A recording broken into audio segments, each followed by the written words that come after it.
Hay una filosofía de trabajo que es lo que se llamaría el TDD y es el desarrollo guiado por pruebas, ¿no? No sé, ¿qué significa aproximadamente esta manera de desarrollar?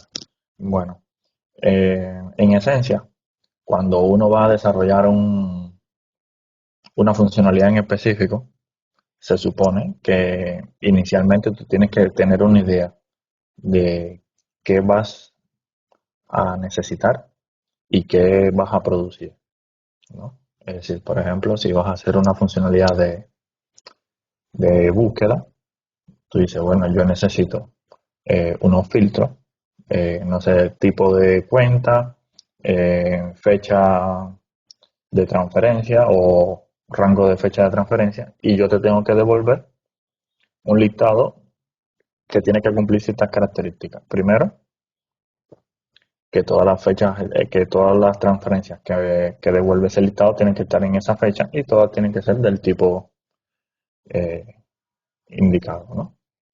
Y si te paso un tipo que no existe, evidentemente no me puedes devolver una lista con elementos porque se supone que no debe haber ninguna transferencia de ese tipo.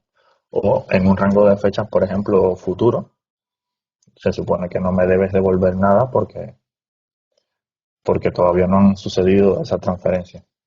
Entonces, es decir, cuando uno va a hacer una funcionalidad, más que pensar en cómo programarla, lo primero que se podría pensar es eso, ¿no? Es decir, qué resultado, qué entradas yo necesito y qué resultados se espera. O puede ser muy específico o de manera genérica, ¿no? Es decir, de una manera más eh, conceptual, ¿no? Es decir, dado un rango de fechas, todas las transferencias de ese rango de fechas, ¿no? Eso es un poco general. Un caso específico es, dada fecha uno y fecha 2 me tienes que devolver estas tres transferencias porque sé que en este rango de fechas solamente hay tres transferencias. Y para un rango X futuro me debes devolver cero porque sé que es un rango futuro, ¿no? Es decir, un poco más específico. Entonces, el desarrollo guiado por pruebas comienza así. Es decir, uno primero enfoca la funcionalidad en función de lo que necesita. Entonces, dice, bueno, voy a hacer una funcionalidad, un método que va a recibir como parámetro estos valores, ¿no? El tipo de cuenta y el rango de fecha, es decir, fecha uno y fecha 2 o fecha from y fecha to, y tengo que devolver algo. Entonces, eh, alguien que es el que va a hacer la prueba, quien es el que va a verificar, que no es el desarrollador, dice, bueno, si yo te indico estos parámetros, voy a verificar que tú me devuelves estos valores. Y si no me lo devuelves, está mal. A mí no me preocupa saber el código cómo está programado, si está programado de una manera eficiente, poco eficiente, si está programado con lo último en la tecnología. A mí lo único que me interesa saber es que no está dando el resultado que se espera. Y entonces es tu problema resolverlo. Y cuando tú dices, bueno, ya lo resolví, yo vuelvo a revisar eso. Es decir, yo no miro el código. Es decir, yo no soy alguien que le interesa saber mirar el código y decir, no, mira, esto está mal programado, esto está bien, esto no sé qué. Es decir, simplemente sé que hay algo que está mal porque no está devolviendo lo que tiene que devolver según qué entrada. Entonces, ese es el pensamiento que se debe afrontar cuando uno desarrolla de esta manera. Es decir, pensar en que soy, por una parte, alguien que va a probar una funcionalidad, pero no tiene que saber cómo se desarrolla esa funcionalidad. Y bueno, casi siempre al mismo tiempo soy el desarrollador que va a programar esa funcionalidad, ¿no? Es decir, hay que separar esos dos conceptos y tratar de ver la programación desde ese punto de vista para poder afrontar este tipo de desarrollo guiado por pruebas. Eso es lo primero. Entonces, eso es lo que suele confundir a la hora de hacer las pruebas, porque uno a la hora de programar dice, bueno, ¿cómo yo voy a probar algo si todavía no lo he hecho, ¿no? Es decir, es como si decimos, bueno, voy a hacer una receta de cocina, pero antes de hacerla voy a probar si está buena, si está bien, si me quedó bien. Entonces dice, bueno, ¿cómo voy a probar si está bien si todavía no la he hecho, ¿no? Pero bueno, es decir, no es exactamente que la voy a probar antes de hacerla, sino que voy a definir qué elementos voy a probar antes de hacerla. Y ya cuando la haga, voy a estar verificando esos elementos, ¿no? Entonces, por ejemplo, para yo saber que si la receta está bien, lo que se hace es definir qué voy a probar. Ah, mira, voy a primero a probar. En su momento, probaré que el color de cómo quede el producto. Voy a probar el sabor del producto y voy a probar el olor del producto, ¿no? Es decir, yo digo y me enfoco en definir qué voy a probar. No quiere decir que lo esté probando en ese momento porque evidentemente la receta todavía no está hecha. Es decir, el resultado, ¿no? Pero es más o menos así cuando programamos por esta manera.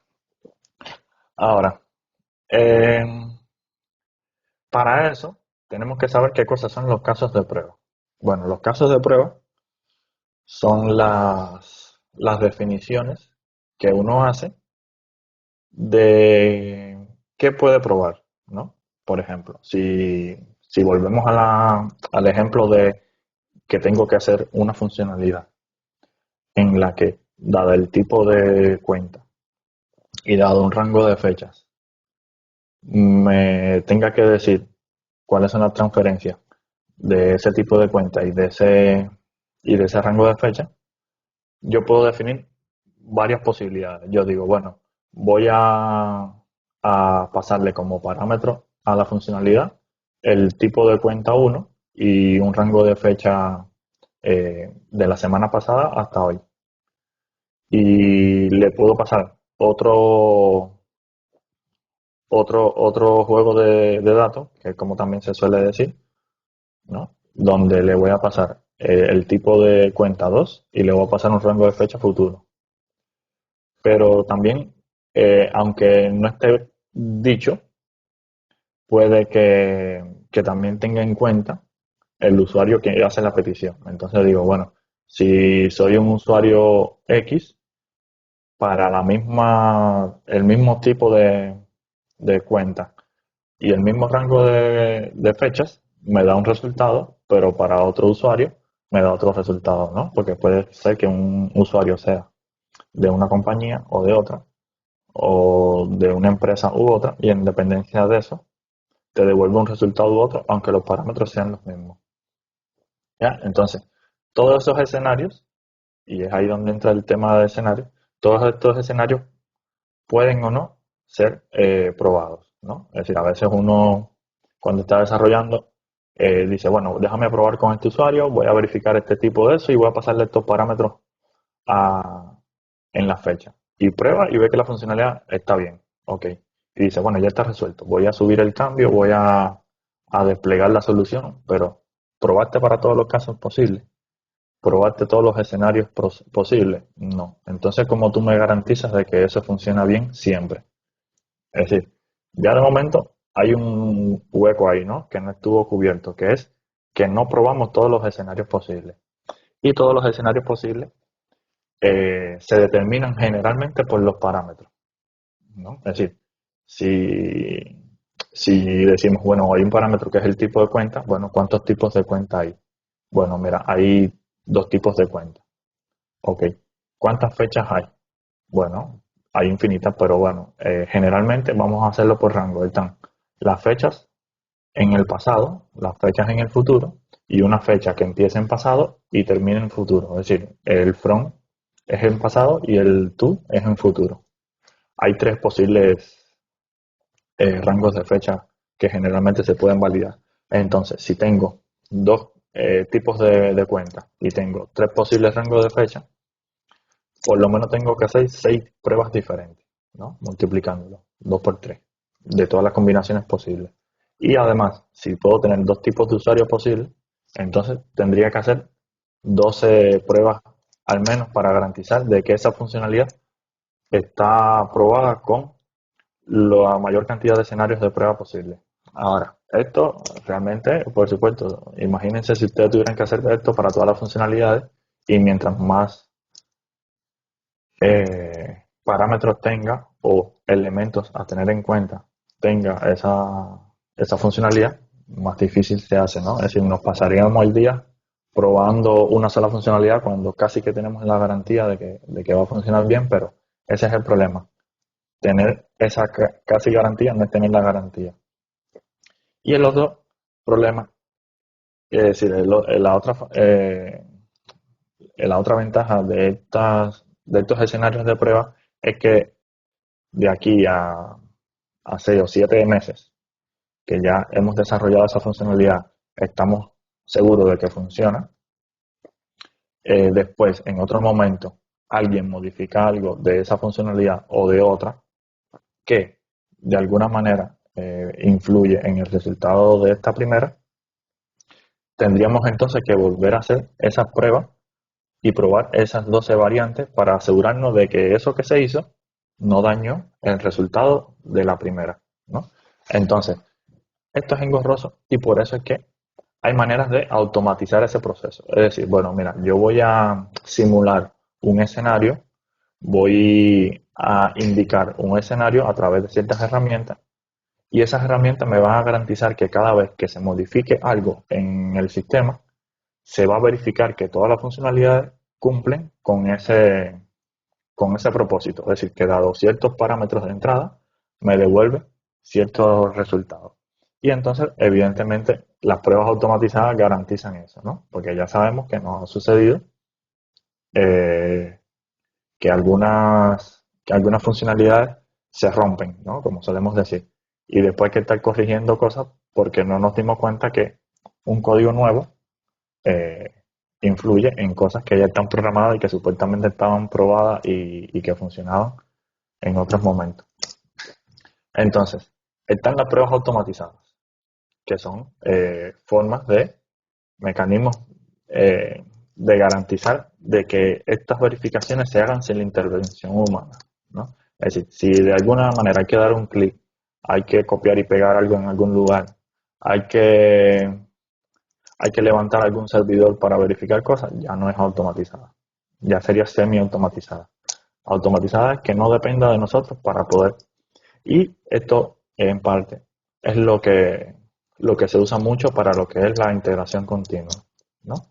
Que ya es otro término, es otra cosa que se va un poco fuera de esto, pero que tiene que ver, ¿no? Algo tan sencillo como, por ejemplo, si desplegamos una solución que da error de compilación, esa es la primera prueba que se hace, ¿no? Es decir, cuando intentamos ejecutar el proyecto, si da error de compilación, evidentemente no se va a ejecutar. Entonces, ya eso es una prueba que tiene que pasar el software. Si no compila, no se ejecuta. Entonces, evidentemente ya se dan cuenta de que sí, ¿no? Hay ciertos pasos que hay que obligatoriamente verificar antes de que se pueda desplegar una solución.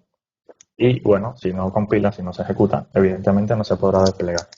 Que bueno, sabemos que también ha sucedido, que hemos hecho a veces cosas con un escenario. Nosotros, por ejemplo, internamente, localmente tenemos una versión de Angular en la que lo que estamos programando no da error de sintaxis, pero el servidor tiene otra y cuando intentamos desplegar nuestra solución en el servidor da error porque por la versión, eso que hicimos sí da error y entonces es también parte del proceso de pruebas de verificar ese tipo de cosas, ¿no?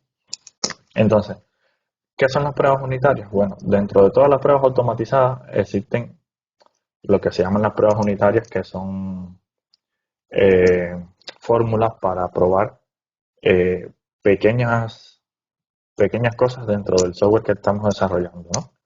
Eh, en el código que estuvimos desarrollando en otros ejemplos, vimos como una funcionalidad que aparentemente estaba desarrollada en algunas líneas de código dentro de un solo método, podíamos separarlas en 3 o 4 métodos que a lo mejor nos aumentaban la cantidad de líneas de código, pero nos separaban eh, los propósitos, ¿no? Es decir, si dentro de una funcionalidad yo tengo que hacer una búsqueda, después tengo que hacer una modificación, después tengo que hacer una actualización, después tengo que hacer una suma o un promedio para hacer una comparación y después al final tengo que hacer un ordenamiento del resultado, evidentemente estoy haciendo 5 cosas en una sola funcionalidad. Bueno, pues de alguna manera podemos separar esas 5 fases de la funcionalidad en 5 métodos y hacer un método que llame a esos otros 5 y así tenemos cada elemento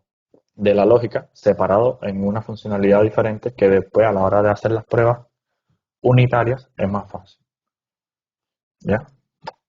También hay otro término que son las pruebas de integración, que no lo vamos a tocar mucho ahora, pero ¿qué son las pruebas de integración? Bueno, las pruebas de integración son pruebas donde intentamos probar varias cosas a la vez que generalmente están en capas diferentes, ¿no? Por ejemplo, nosotros queremos probar un componente, ver si el componente funciona bien, pero ese componente depende de un servicio y ese servicio al mismo tiempo depende de, de un API y esa API al mismo tiempo depende de la base de datos.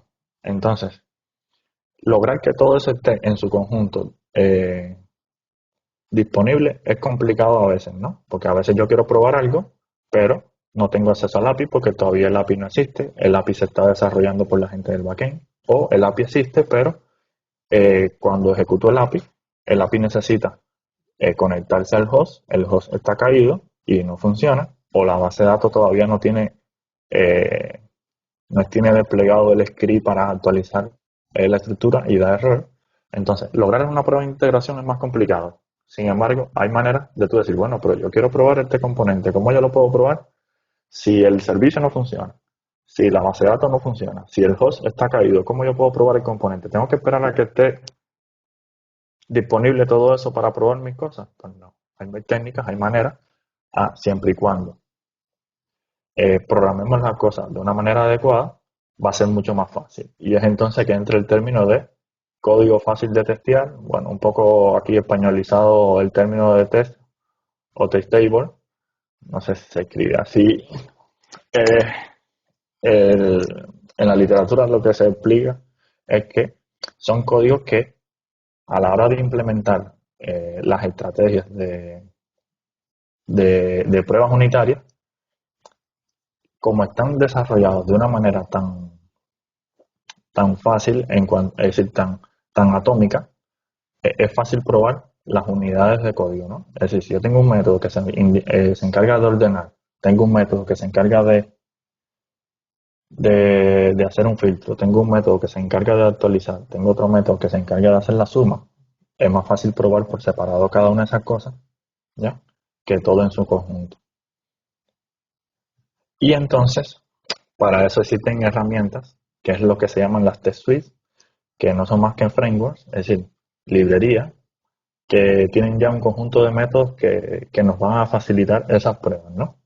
Porque como les dije, a veces no tenemos la posibilidad de tener todo el entorno disponible, pero podemos hacer simulaciones. Es decir, yo necesito eh, hacer un API no, conectarme a un API y que esa API me devuelva un resultado, pero esa API no existe. Bueno, hay maneras de simular esa conexión a un API y que esa simulación me devuelva resultados y el componente no se da cuenta de que no se está conectando a un API. Él lo único que sabe es que le está pidiendo una información a alguien y ese alguien le está devolviendo un resultado. ¿Cómo lo devuelve? Bueno, el componente no le importa. El componente lo único que hace es solicitar la información y recibir una información y a partir de ahí trabajar con ella. Y bueno, lograr todo este contexto, verificar que se ejecuten todas las cosas que se tengan que ejecutar, verificar todas las cosas, es lo que nos permite los suites de prueba. Y bueno, los runners, los runners que son como las herramientas para ejecutar todo ese código y después obtener un resultado de todo lo que sucedió, ¿no? Es decir, normalmente cuando nosotros ejecutamos una aplicación, quien lo ejecuta lo que hace es abrir un puerto, hacer disponible la aplicación vía web, o vía consola, o vía API REST. Bueno, en este caso el test runner es alguien que lo que hace es ejecutar los códigos que hemos programado y verificar un conjunto de cosas y quedarse con ese resultado para emitir un criterio final, ¿no? Eso lo iremos viendo durante el desarrollo de lo que vamos a hacer ahora.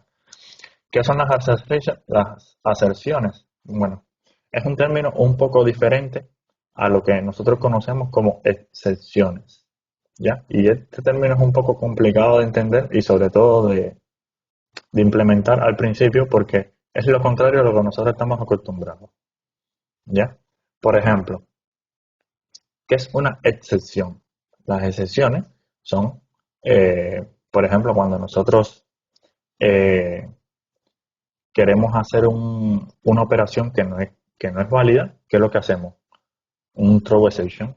O, por ejemplo, cuando intentamos buscar una información en la base de datos y decimos, yo quiero actualizar este usuario, pero ese usuario no existe en la base de datos, o le estamos pasando un ID en null, y después el API nos devuelve un resultado con un error, con un exception, después entonces el servicio o el componente muestra un mensaje de error, no sé qué. Esas son las excepciones, es decir, cosas que no deberían pasar y suceden bajo ciertos criterios de errores controlados o no.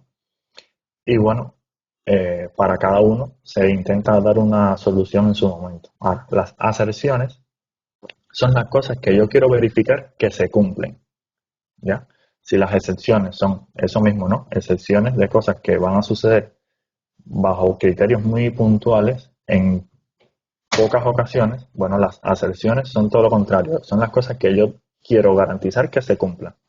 Entonces, por ejemplo, es lo que le decía al principio, si yo quiero verificar que si yo te paso como parámetro el tipo de cuenta 1 y te paso un rango de fechas entre la semana pasada y hoy, tú me tienes que responder con un resultado sí o sí. Y ese resultado tiene que tener al menos un elemento, sí o sí. Es decir, yo quiero garantizar que eso se cumpla. Y si no se cumple, entonces hay un problema ahí, porque debería existir. Eso serían las aserciones, ¿no? Ya iremos viendo cómo programar una aserción en dependencia de lo que nosotros querramos verificar. Entonces, entra otro tema. Yo organicé esto un poco ahí a medida que un tema se va relacionando con otro, que son las pruebas de caja blanca y caja negra. A ver, relacionado a esto hay un mundo, es decir, de esto se puede hacer una maestría solamente del tema de pruebas unitarias, de todo lo que se le puede sacar a este tema. Entonces, bueno, ¿qué cosas son las pruebas de caja blanca o pruebas de caja negra? Bueno, las pruebas de caja blanca y caja negra van asociadas a que normalmente quien va a determinar qué cosa probar en nuestra funcionalidad no tiene por qué saber la estructura interna del código, ¿ya? Ni todos los caminos posibles que tiene el código, ¿no? Entonces, cuando tú haces una prueba, tú no tienes idea de que todos los escenarios que tú indiques si van a pasar por todo el código. En otras palabras, si por ejemplo dentro de nuestro código tenemos 4 o 5 if, eso quiere decir que al menos deben haber unas 8 o 10 posibles alternativas de solución, ¿no? Es decir, por ejemplo, si decimos if account type igual 1, haz esto. Si no, haz lo otro. Ok. If date from menor que no sé qué, haz esto. Si no, haz lo otro. If date from mayor que date to, then haz esto. Si no, haz lo otro. Entonces, todas esas verificaciones que hacemos o todas esas interpretaciones que hacemos a tanto los códigos de entrada como las respuestas, es decir, los parámetros de entrada como ciertas respuestas que hacemos dentro de nuestro código, tienen una consecuencia de que se ejecutará una cosa u otra. Entonces, el que va a hacer la prueba, si no sabe que esas cosas existen dentro de nuestro código, no viendo el código, sino a nivel conceptual, a nivel gráfico, diga, bueno, ya yo sé que se van a hacer 3 o 4 verificaciones dentro del código, no sé cómo, porque no me interesa, no soy programador, pero ya yo sé que se van a hacer aproximadamente 6 verificaciones. Ya entonces yo tengo que hacer al menos 6 o 7 escenarios de prueba o 6 o 7 casos de prueba para verificar que todas estas posibilidades están cubiertas dentro del código Y si da un error es porque a esa persona le faltó verificar eso, ¿no? Por ejemplo, digo, según las indicaciones de la funcionalidad, cuando se indica una fecha mayor que la actual, es decir, una fecha futura, el sistema debe emitir una alerta y no debe hacer una búsqueda. Entonces, yo sé que el código debe tener eso presente, ¿ya? Es decir, es una prueba de caja blanca porque ya yo sé que el código debe tener eso. Es decir, yo me imagino cómo es el código por dentro. Por eso es que se llama caja blanca, porque yo lo, lo veo, es decir, lo visualizo conceptualmente. Entonces digo, bueno, voy a hacer una prueba pasándole estos parámetros. Y si no hace lo que tiene que hacer, entonces voy a emitir que hay un error, voy a indicar que hay un error en el código. Fíjense, sin ver el código, ya yo puedo decir que hay un error en el código, porque no se tuvo en cuenta ese caso de prueba. Y entonces, bueno, el programador tiene que tratar de resolver eso. Y entonces están las cajas, las pruebas de caja negra, en el que las condiciones del código me son un poco más oscuras, ¿no? Es decir, yo no puedo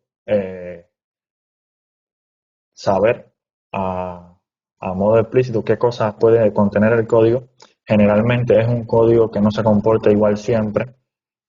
Por ejemplo, yo te paso un tipo de cuenta y dado un tipo de cuenta, tú me tienes que devolver un resultado, pero ya el programador sabe, por ejemplo, que las cuentas de tipo 1 están guardadas en base de datos y las cuentas de tipo 2 están guardadas en ficheros. Pero ya eso yo no lo sé, ya ahí se me va, yo como probador o como tester del código, no entiendo esas cosas de tecnología. A mí lo único que me interesa saber es que te voy a dar un tipo de cuenta y tú me tienes que devolver una lista. Entonces yo no puedo decir, bueno, voy a tener en cuenta cuando el fichero, cuando la carpeta tiene permiso, cuando no tiene permiso, cuando la carpeta existe, cuando no existe, cuando la carpeta está en un servidor de producción o un servidor de desarrollo que están en paths diferentes. Es decir, yo no puedo controlar eso, si no, entonces tendría que hacer 20 casos de prueba, porque entonces ya yo me sé todos los if que el programador va a tener internamente de programado, porque va a verificar si existe, si no existe, si tiene permiso, si no tiene permiso. Entonces, ya esos detalles de código yo no los puedo manejar a nivel conceptual. Por tanto, no puedo hacer 20 escenarios de prueba para todas las opciones posibles. Pero eso sí, lo tiene que programar el programador porque sabe que es parte de lo que tecnológicamente necesita antes de dar respuesta a, a la, a la aserción. Entonces, ahí son pruebas de caja negra. Es decir, mi prueba no le interesa lo que está dentro de esa caja. Es decir, no le importa lo que está dentro de esa funcionalidad. Simplemente yo voy a mandar una entrada y necesito recibir una salida, ¿no? Aunque todas estas cosas le parezcan un poco innecesarias de saber, de no sé qué, todo esto es lo que permite determinar las estrategias a nivel de arquitectura y a nivel de desarrollo para saber qué programar, cuándo, qué, cómo y cuándo programar una prueba, ¿no? Porque ya les dije, es decir, a lo mejor la funcionalidad se lleva 3 líneas y como vamos a ver en el ejemplo de hoy, van a ver que las pruebas tienen entre 20 y 50 líneas de código. Entonces dice, bueno, me tardo más programando pruebas que programando la funcionalidad. A lo mejor la funcionalidad es cambiar una línea de código y las pruebas se tienen que hacer en 6 o 7 líneas de código. Entonces dice, bueno, no la hago, que es lo que hace todo el mundo, no programar pruebas, no hacer nada, pero bueno, es que las pruebas tienen otras necesidades que es cubrir ciertos requisitos de lo que le explicaba, ¿no? De que a futuro no se rompan las cosas, de verificar que todo funcione bien, de servir de documentación incluso. ¿Por qué sirve de documentación? Porque dentro de los principios que tienen las pruebas, que son estos que están aquí, hay unos que sería que sean fáciles de leer, es decir, que cuando ustedes las vean, ya nada más que de ver el código, tienen una idea es decir, el código de la prueba, tienen una idea de lo que el código debe hacer, incluso de qué parámetros recibe y qué resultados debe devolver. Entonces,